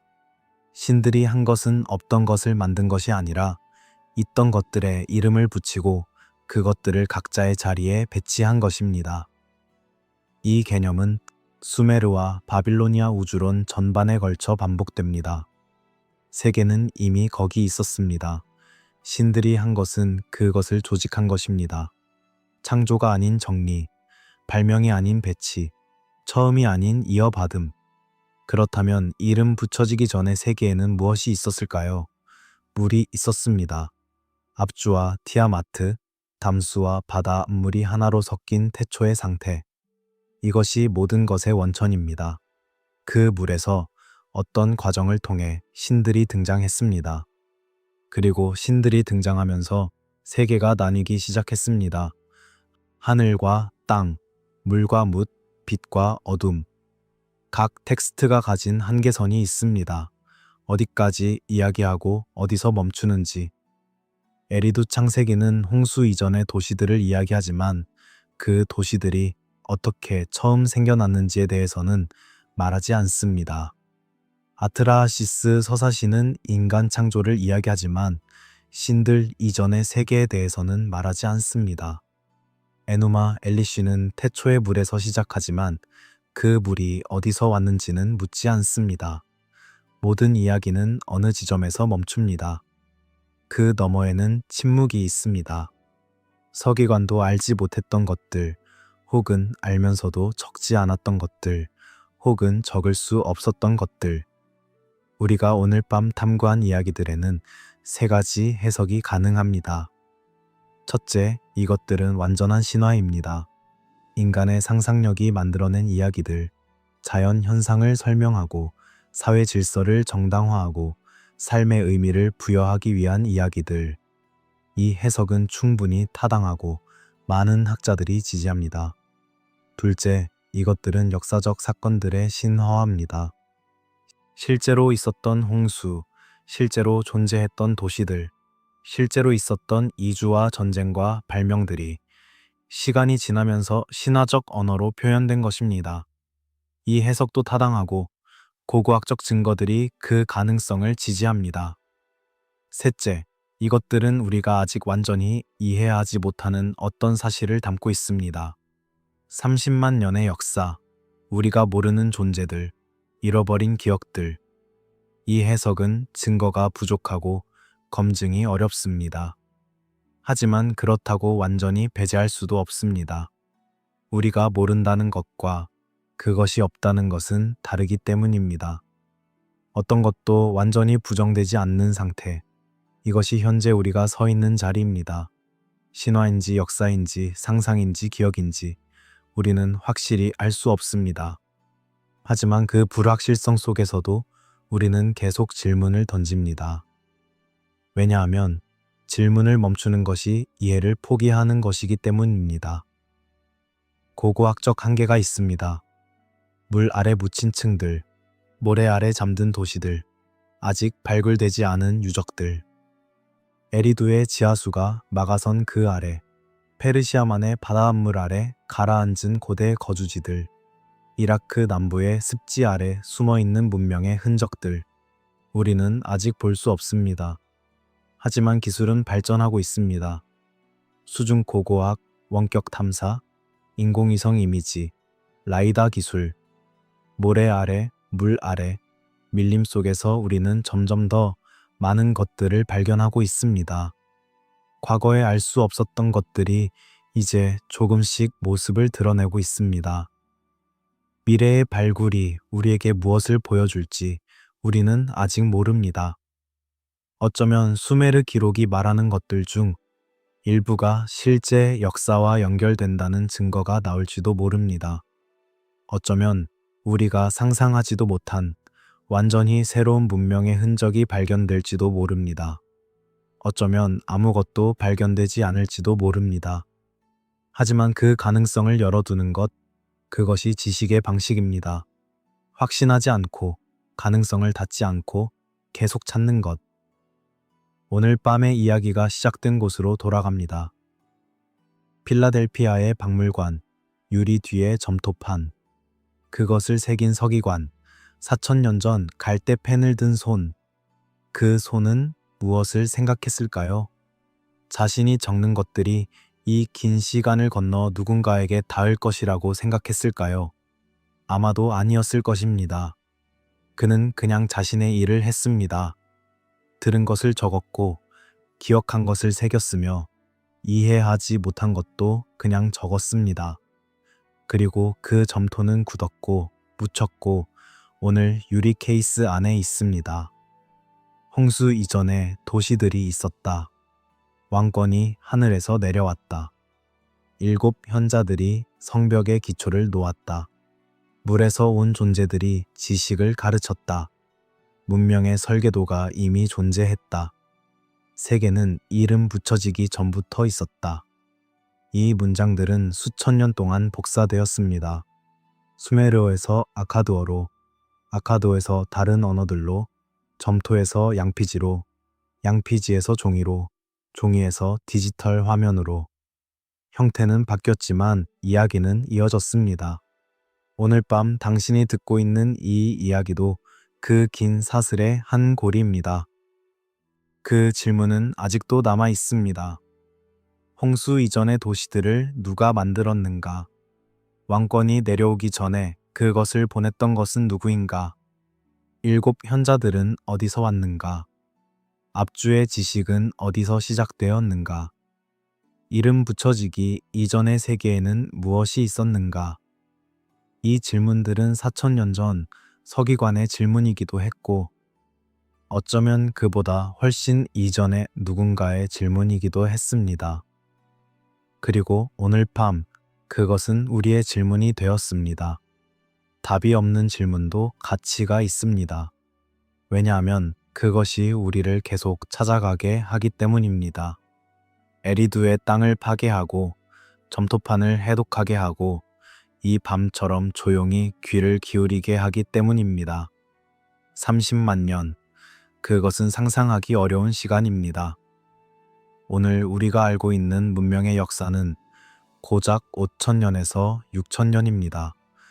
그 이전 24만 년 이상의 시간 동안 지구 위에서 무슨 일이 있었는지 우리는 거의 알지 못합니다. 호모 사피엔스가 존재했다는 것, 그들이 불을 사용했다는 것, 그들이 동굴에 그림을 그렸다는 것. 하지만 그들 사이에 우리가 아직 발견하지 못한 무언가가 있었는지 그것은 알 수 없습니다. 수메르 기록들이 30만 년이라는 시간을 언급하는 것은 왕 목록의 방대한 통치 기간들에서 계산할 수 있는 것입니다. 홍수 이전 왕들의 모든 통치 기간을 합산하면 대략 그 정도의 숫자가 나옵니다. 물론 이 숫자를 문자 그대로 해석해야 하는지는 알 수 없습니다. 하지만 그 이야기가 가리키는 방향은 분명합니다. 우리가 알고 있는 역사보다 훨씬 더 오랜 시간 동안 무언가가 이 땅 위에 있었다는 것. 이 밤이 끝나가면서 몇 가지 이미지들이 남습니다. 유리 케이스 안의 점토판, 그 위에 쐐기 문자들, 에리두의 언덕, 그 아래의 18층의 신전들, 그리고 더 아래의 물, 우르크의 성벽, 7현자들이 놓은 기초, 바다에서 올라오는 아프칼르, 손에 무언가를 들고 가르치는 자세, 엔키의 집 깊은 곳, 밀을 담고 있는 공간, 이름 붙여지기 전의 세계, 물들이 하나로 섞인 태초의 상태, 그리고 그 모든 것 너머 침묵, 이야기가 멈추는 곳, 기록이 끝나는 곳, 우리의 이해가 더 나아가지 못하는 곳. 하지만 그 침묵은 공허하지 않습니다. 그것은 무언가로 가득 차 있습니다. 우리가 아직 이름 붙이지 못한 것들, 우리가 아직 이해하지 못한 것들, 우리가 아직 발견하지 못한 것들로 점토판을 새긴 서기관의 마음을 상상합니다. 그는 자신이 완전히 이해하지 못한 것을 적었습니다. 왕들의 통치 기간이 왜 그렇게 긴지, 7현자들이 정말 어디서 왔는지, 홍수 이전의 도시들이 왜 그렇게 오래전부터 존재했다고 기록에 남아있는지 그는 알지 못했습니다. 하지만 그는 적었습니다. 왜냐하면 그것이 그에게 전해진 것이었기 때문에, 그것이 기억의 의무였기 때문에 오늘 밤 우리도 같은 자리에 있습니다. 완전히 이해하지 못한 채로, 하지만 귀를 기울이며 이 이야기들을 다음 세대로 전달하는 사슬의 한 고리로서 그 질문은 아직도 남아 있습니다. 그리고 그것이 남아있는 한 우리는 계속 찾을 것입니다. 잔잔한 물을 생각해 보세요. 움직이지 않는 물, 바람도 없고 파도도 없는 완벽하게 고요한 표면. 그 위를 보면 하늘이 보입니다. 별빛이 반사되고 구름이 지나가고 때로는 달이 그 안에 떠 있습니다. 표면은 모든 것을 보여주는 것 같습니다. 하지만 표면 아래에는 다른 세계가 있습니다. 빛이 닿지 않는 곳, 우리의 눈이 닿지 않는 곳, 우리의 손이 닿지 않는 곳. 메소포타미아의 땅은 그런 물과 닮아 있습니다. 우리가 걷는 땅의 표면은 우리에게 친숙합니다. 모래가 있고 바람이 있고 간간히 고고학자들이 파낸 구덩이 속에서 오래된 벽돌 한 장이 모습을 드러냅니다. 하지만 그 아래에는 우리가 아직 본 적 없는 세계가 있습니다. 수천 년의 시간이 층층이 쌓인 세계, 물과 진흙과 압력이 만들어낸 거대한 보관소, 티그리스와 유프라테스 강이 수천 년에 걸쳐 쌓아 올린 중적 평야는 생각하는 것보다 훨씬 깊습니다. 강물이 범람할 때마다 새로운 진흙층이 쌓였고 그 진흙이 굳어 땅이 되었으며 그 위에 다시 사람들이 살고 죽었습니다. 그 사람들 위에 또 다른 사람들이 살았고 그들 위에 또 다른 층이 쌓였습니다. 이것이 수천 년 동안 반복되었습니다. 메소포타미아 평야의 일부 지역에서는 고고학적으로 의미 있는 지층이 지표면에서 20m, 30m 아래까지 이어집니다. 그 아래에는 지하수가 있고 그 지하수 아래에는 우리가 아직 닿지 못한 곳이 있습니다. 에리두를 다시 떠올려 보세요. 18층의 신전, 기원전 5500년경까지 이어지는 그 층이들. 고고학자들이 가장 아래층에 도달했을 때 지하수가 올라왔습니다. 그들은 거기서 멈춰야 했습니다. 하지만 그 지하수 아래에는 무엇이 있을까요? 누구도 모릅니다. 아직 아무도 거기까지 내려가지 못했기 때문입니다. 슈르팍의 홍수 퇴적층을 생각해 보세요.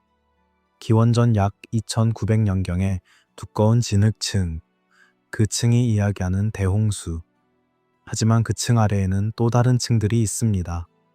홍수 이전의 삶, 홍수 이전의 건물들, 홍수 이전의 기록들. 홍수가 그것들을 덮었고 진흙이 그것들을 보존했을 수도 있습니다. 우리가 파내지 못한 것들이 그 아래에서 잠들어 있을지도 모릅니다. 바드팁이라, 수메르 왕 목록이 홍수 이전 두 번째 도시로 기록한 곳. 이 도시의 위치는 학자들 사이에서 아직도 완전히 확정되지 않았습니다. 일부는 현재 이라크 남부의 특정 지역을 지목하지만 확실한 발굴이 이루어지지 않았습니다. 어쩌면 그 도시는 아직 땅속에 있습니다. 아무도 아직 정확한 곳을 찾지 못했거나 찾았더라도 아직 파내지 못했거나 아니면 우리가 예상하지 못한 깊이에 잠들어 있거나 우리는 땅 위를 걷습니다. 하지만 진짜 과거는 물 아래에 있습니다. 이 감각은 단순한 은유가 아닙니다. 메소포타미아에서는 문자 그대로 사실입니다. 고대 도시들의 가장 오래된 부분은 지하수 아래에 있습니다. 우리의 도구가 닿지 않는 곳에, 우리의 눈이 닿지 않는 곳에, 수천 년 동안 쌓인 퇴적층이 기억을 덮는 방식을 생각해 보세요. 홍수가 한 번 오면 도시 위에 진흙이 한층 쌓입니다. 사람들이 그 위에 다시 집을 짓습니다. 그들이 살다가 집이 허물어지면 그 잔해 위에 또 다른 집이 세워집니다. 이것이 반복되면서 땅은 조금씩 높아집니다. 그리고 가장 오래된 것은 가장 깊은 곳으로 밀려납니다. 이것은 망각의 방식입니다. 의도적인 지음이 아닌 자연스러운 축적. 새로운 것이 쌓이면서 오래된 것이 묻힙니다. 사람들은 자신들 아래에 무엇이 있는지 알지 못하면서도 그 위에서 살아갑니다. 에리두의 신전을 새로 지은 사람들이 이전 신전 위에 짓는다는 것을 알았던 것처럼 어떤 연결의 감각은 있었습니다. 하지만 그 아래 더 깊은 곳에 무엇이 있는지는 그들도 몰랐을 것입니다. 홍수는 단순한 사건이 아닙니다. 홍수는 기억을 지우는 과정입니다. 강물이 범람하면 그것은 지형을 바꿉니다. 강의 흐름이 바뀌고 낮은 곳이 물에 잠기고 이전에 있던 것들이 진흙 아래에 묻힙니다. 홍수가 지나간 후에는 이전과 같은 풍경이 존재하지 않습니다. 그것은 새로운 시작이기도 하지만 무언가의 끝이기도 합니다. 수메르 기록이 대홍수를 그렇게 중요하게 다루는 이유가 여기에 있을지도 모릅니다. 홍수는 단순히 물이 차오른 사건이 아니었습니다. 그것은 기억이 끊긴 사건이었습니다. 홍수 이전의 것들이 홍수 이후에 더 이상 직접 접근할 수 없게 되었습니다. 도시들이 물에 잠기고 기록들이 녹아버리고 사람들이 흩어지면서 연결이 끊겼습니다. 홍수 이후의 사람들은 이전의 것들을 오직 이야기를 통해서만 알 수 있었습니다. 그 이야기들을 담은 것이 바로 수메르의 점토판들입니다. 고고학자들의 조용한 좌절감에 대해 생각해 봅니다. 그들은 땅을 팝니다. 조심스럽게 한 층씩 붓으로 흙을 털어내며 그리고 어느 순간 물이 올라옵니다. 멈춰야 합니다. 더 내려가고 싶지만 물이 막습니다. 그 아래에 무엇이 있는지 모르지만 그것이 중요할 수 있다는 것은 압니다. 하지만 어떻게 할 수가 없습니다. 그냥 거기서 멈추고 언젠가 기술이 발전하면 다시 올 수 있기를 희망하며 이 좌절감은 역설적으로 희망의 다른 면이기도 합니다. 아직 파내지 못한 층이 있다는 사실, 그것은 아직 발견되지 않은 것이 있다는 의미입니다. 그리고 발견되지 않은 것은 사라진 것이 아닙니다. 그것은 보류된 상태로 남아 있습니다. 우리를 기다리며 혹은 그냥 거기 있으며 발견되지 않은 것은 존재하지 않는 것이 아닙니다. 이것은 단순해 보이지만 중요한 인식입니다. 우리가 보지 못했다는 것이 그것이 없다는 것을 의미하지 않습니다.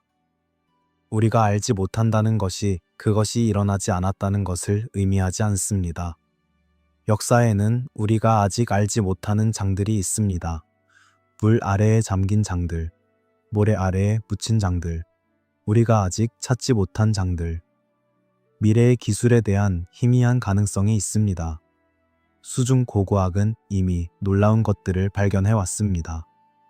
지중해 바닥에서 발견된 고대 도시들, 흑해 아래에서 확인된 홍수 이전의 거주지 흔적들, 라이다 기술은 밀림 아래에 숨겨진 마야 도시들을 찾아냈습니다.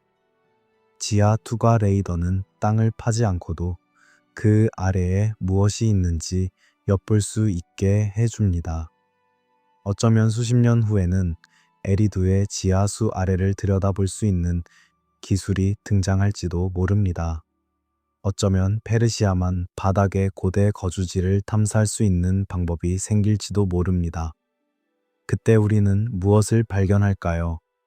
인간이 계속해서 아래를 향해 파고드는 존재라는 것은 흥미롭습니다.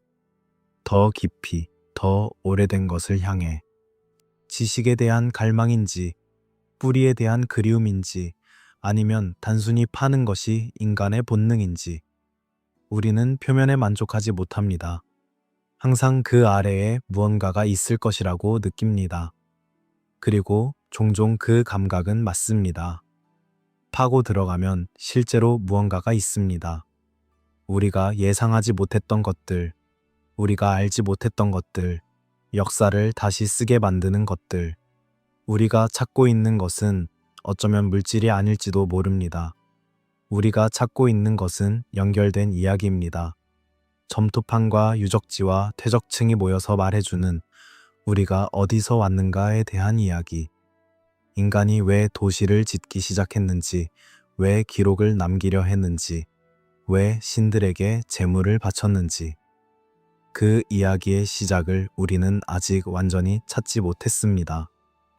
만약 그 아래에 무언가가 있다면, 만약 에리두의 지하수 아래에 혹은 페르시아만의 바닷물 아래에 우리가 아직 알지 못하는 문명의 흔적이 있다면, 그것이 수메르 기록이 말하는 홍수 이전의 세계와 연결된다면, 그렇다면 우리가 알고 있는 인류의 역사는 얼마나 달라질까요? 이 질문에 답하려 하지 않겠습니다. 답은 아직 없으니까요.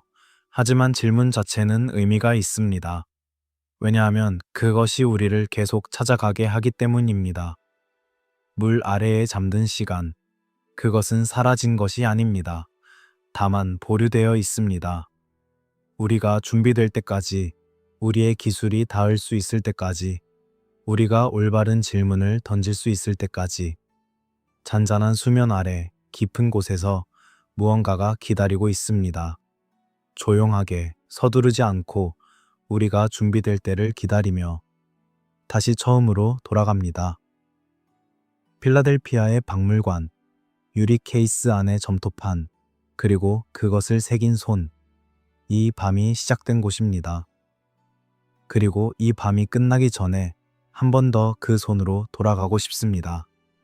갈대 펜을 쥔 손, 점토를 향해 구부러진 등 새벽빛 아래에서 조용히 일하는 서기관. 그는 무엇을 생각하며 적었을까요? 서기관의 일은 이해하는 것이 아니었습니다.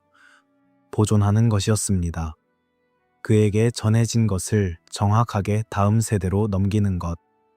왕 목록의 방대한 통치기관들, 홍수 이전의 5도시들, 7 현자들의 이름들, 왕권이 하늘에서 내려왔다는 선언.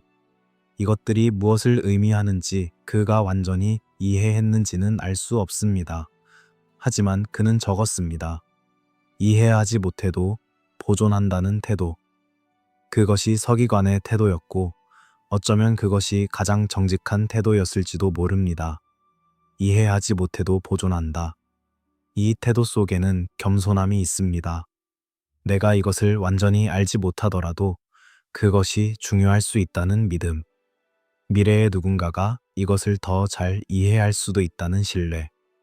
나의 역할은 완전히 이해하는 것이 아니라 끊지 않고 전달하는 것이라는 인식. 수메르인들은 자신들을 시작이 아닌 계승자로 인식했던 것 같습니다. 그들이 남긴 기록들은 끊임없이 이전을 가리킵니다. 홍수 이전의 도시들, 홍수 이전의 왕들, 홍수 이전의 현자들. 자신들이 최초가 아니라는 것, 자신들 이전에 무언가가 있었다는 것, 그리고 자신들은 그것을 이어받았다는 것.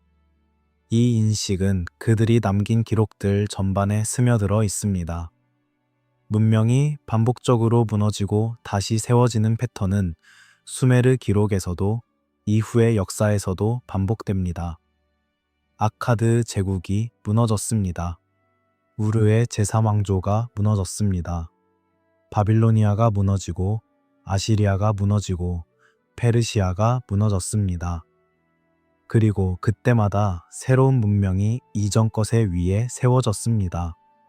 도시들이 재건되고 기록들이 다시 복사되고 이야기들이 새로운 언어로 전달되었습니다. 홍수가 와도 이야기는 살아남았습니다. 전쟁이 와도 기록은 어딘가에 숨어 있었습니다. 시간이 지나도 질문은 사라지지 않았습니다. 지식의 흐름은 끊기는 것처럼 보일 때도 있었지만 완전히 단절되지는 않았습니다. 어딘가에 한 명의 서기관이 살아남아 한 장의 점토판을 들고 다음 도시로 걸어갔습니다. 그리고 오늘 밤 그 점토판이 우리에게 닿아 있습니다. 우리가 현재 서 있는 위치도 미래에게는 고대가 됩니다.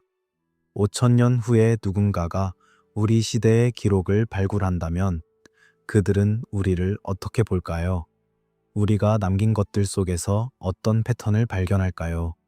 우리가 이해하지 못했던 것들을 그들은 이해할까요? 아니면 그들도 또 다른 층의 아래에서 더 오래된 것들을 찾으며 같은 질문을 던지고 있을까요? 질문이 세대를 넘어 전달되는 방식이 있습니다. 답은 시대마다 달라지지만 질문은 놀랍도록 일관됩니다. 우리는 어디서 왔는가? 우리 이전에 무엇이 있었는가? 우리를 만든 것은 무엇인가? 이 질문들은 수메르 서기관의 질문이기도 했고 바빌로니아 사제의 질문이기도 했으며 오늘 밤 이 이야기를 듣고 있는 당신의 질문이기도 합니다. 누가 먼저였는가 보다 무엇이 이어졌는가가 중요합니다. 수메르 이전에 무엇이 있었는지 아눈나키가 도착하기 전에 어떤 존재들이 이 땅을 걸었는지 그 질문들은 중요합니다. 하지만 어쩌면 더 중요한 것은 그것들이 어떻게 이어졌는가 하는 것입니다. 지식이 어떻게 전달되었는가, 기억이 어떻게 보존되었는가, 질문이 어떻게 살아남았는가. 연결이 답보다 중요할 수 있습니다. 우리가 정확한 기원을 알지 못하더라도 우리가 무언가와 연결되어 있다는 감각, 그 감각 자체가 의미를 가집니다. 신화와 역사 사이의 경계는 우리가 생각하는 것보다 흐릿합니다. 역사는 객관적인 사실이고 신화는 상상의 산물이라는 구분은 편리하지만 완전하지 않습니다. 역사도 기억에 의존하고 기억은 변형되고 변형된 기억은 신화처럼 보일 수 있습니다. 반대로 신화도 어떤 핵심의 실제 사건이나 실제 인물이나 실제 장소를 담고 있을 수 있습니다. 에리두는 실제로 존재했습니다. 슈르팍은 실제로 존재했습니다. 홍수의 퇴적층은 실제로 발견되었습니다. 이 사실들과 신화 사이에는 무언가가 있습니다. 우리가 아직 완전히 이해하지 못한 무언가가 이 이야기가 확실한 답이 아닌 감각을 남긴다는 점을 인정해야 합니다. 오늘 밤 우리는 많은 것을 이야기했지만 어떤 것도 확실하게 결론 지을 수 없었습니다. 그것이 이 이야기의 한계이기도 하고 동시에 이 이야기의 정직함이기도 합니다. 우리는 알 수 없는 것에 대해 이야기했고 그 알 수 없음을 알 수 없음으로 남겨두었습니다. 하지만 그 과정에서 무언가가 남습니다. 감각이 남습니다. 우리가 생각했던 것보다 역사가 더 깊다는 감각, 우리가 알고 있는 것보다 더 많은 것이 있었을 수 있다는 감각, 그리고 그것을 찾아가는 것이 의미 있다는 감각. 밤이 깊어졌습니다. 이야기도 느려지고 있습니다. 조용해지고 있습니다. 눈꺼풀이 무거워지는 시간, 생각과 꿈의 경계가 흐릿해지는 시간.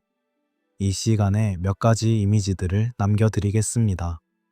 물, 잔잔한 수면 아래에서 조용히 잠든 시간들. 물 아래에 있는 것들은 사라진 것이 아닙니다. 다만 우리가 아직 닿지 못한 곳에 있습니다. 점토. 서기관의 손 아래에서 모양을 잡는 점토. 그 위에 새겨지는 쐐기 모양들, 이해하지 못해도 보존하는 손의 움직임, 그 움직임이 4,000년을 건너 오늘 여기까지 닿았습니다. 도시, 층층이 쌓인 에리두의 신전들, 위에서 아래로 내려갈수록 더 오래된 것들이 나타나는 그 층이들, 그리고 가장 아래에서 올라오는 물, 별빛, 점토판을 새기던 서기관 위에 있었을 별들, 오늘 밤 당신 위에 있는 별들, 그리고 30만 년 전 이름 없는 존재들이 이 땅을 걷던 밤의 별들, 같은 별들이 다른 눈들 위에 빛나고 있었습니다. 마지막으로 한 번만 더 이 질문을 조용히 드립니다. 그들이 도착하기 전에, 아눈나키가 오기 전에, 왕권이 하늘에서 내려오기 전에, 7 현자들이 성벽 기초를 놓기 전에, 서기관이 갈대 펜을 들기 전에 이미 무엇이 있었을까요? 그 질문에 대한 답은 어쩌면 물 아래에 있을지도 모릅니다. 어쩌면 모래 아래에 있을지도 모릅니다. 어쩌면 우리가 아직 발명하지 못한 도구로만 찾을 수 있는 곳에 있을지도 모릅니다. 아니면 어쩌면 그것은 답을 찾는 것보다 질문을 품고 사는 것에 있을지도 모릅니다. 오늘 밤 이 긴 여정을 함께 해주셔서 진심으로 감사합니다. 에리두에서 출발하여 압주의 깊은 곳까지, 아프칼루의 손끝에서 길가메시의 성벽까지, 그리고 다시 물 아래 잠든 시간들과 점토를 새기는 서기관의 손으로 돌아오기까지 긴 밤이었습니다. 하지만 그 길이가 이 이야기에 담긴 시간의 깊이에 비하면 아주 짧은 순간이었을 뿐입니다. 이제 편안하게 눈을 감으세요. 오늘 밤의 이야기들이 당신 안에서 조용히 가라앉도록 두세요. 물이 흙을 덮듯 이야기가 당신의 생각을 부드럽게 덮을 것입니다. 그리고 그 아래에서 꿈이 시작될 것입니다. 어쩌면 그 꿈속에서 당신은 에리두의 신전 앞에 서 있을지도 모릅니다. 어쩌면 물에서 올라오는 아프칼루를 볼지도 모릅니다. 어쩌면 30만 년 전의 별빛 아래를 걷고 있을지도 모릅니다. 이 채널에서는 앞으로도 이런 이야기들을 계속 나누어 드릴 것입니다. 역사의 경계에서, 신화와 기록의 사이에서, 우리가 알고 있는 것과 우리가 아직 알지 못하는 것의 경계에서, 그 경계 어딘가에 가장 흥미로운 이야기들이 있습니다. 채널 구독을 통해 새로운 이야기들을 먼저 만나보세요. 그리고 멤버십을 통해 이 긴 밤의 이야기들을, 더 많은 질문들을, 더 깊은 탐구를 함께 나눌 수 있습니다. 여러분의 관심과 응원이 이 이야기들을 계속할 수 있는 힘이 됩니다. 이제 정말 밤이 깊었습니다. 별들이 천천히 움직이고 있습니다. 물은 여전히 잔잔합니다. 그 아래에서 시간이 조용히 잠들어 있습니다. 편안한 밤 되세요. 그 질문은 아직도 남아 있습니다. 오늘 밤 이 긴 이야기를 따라오신 여러분께 깊이 감사드립니다. 에리두의 첫 신전에서 에누마 엘리슈의 태초의 물까지, 아프칼루의 지식에서 길가메시의 성벽까지, 우리는 아주 먼 곳을 함께 걸어왔습니다. 이 이야기들은 답을 주지 않습니다. 하지만 그것이 이 이야기들의 아름다움이기도 합니다. 답이 없는 곳에서 우리는 계속 생각하고, 계속 묻고, 계속 귀를 기울입니다. 그 행위 자체가 인간다움의 한 부분입니다. 우리가 어디서 왔는지, 우리 이전에 무엇이 있었는지를 알고 싶어 하는 마음. 오늘 밤은 이제 편안하게 쉬세요. 이 이야기들이 당신의 꿈속 어딘가를 조용히 흘러 지나가도록 두세요. 30만 년의 시간, 그 광대한 침묵 속에서 어떤 이미지가 당신 앞에 나타날지 그것은 알 수 없습니다. 하지만 분명 무언가는 거기 있을 것입니다. 이 채널에서는 앞으로도 이런 이야기들을 계속 나눌 것입니다. 기록된 역사와 기록되지 못한 기억 사이, 신화와 사실 사이, 우리가 아는 것과 우리가 아직 모르는 것 사이, 그 경계에서 들려오는 이야기들. 채널을 구독하시면 새로운 이야기들을 가장 먼저 만나실 수 있습니다. 그리고 이 여정을 함께하고 싶으신 분들은 멤버십을 통해 더 깊은 이야기를, 더 긴 밤을, 더 많은 질문들을 함께 나눌 수 있습니다. 오늘 밤 편안하게 눈을 감으세요. 점토판 위에 쐐기 문자들이 조용히 빛나고 있습니다. 에리두의 언덕 아래 물이 흐르고 있습니다. 그리고 어딘가에서 30만 년 전의 이야기가 아직도 울리고 있습니다. 그 질문은 아직도 남아 있습니다.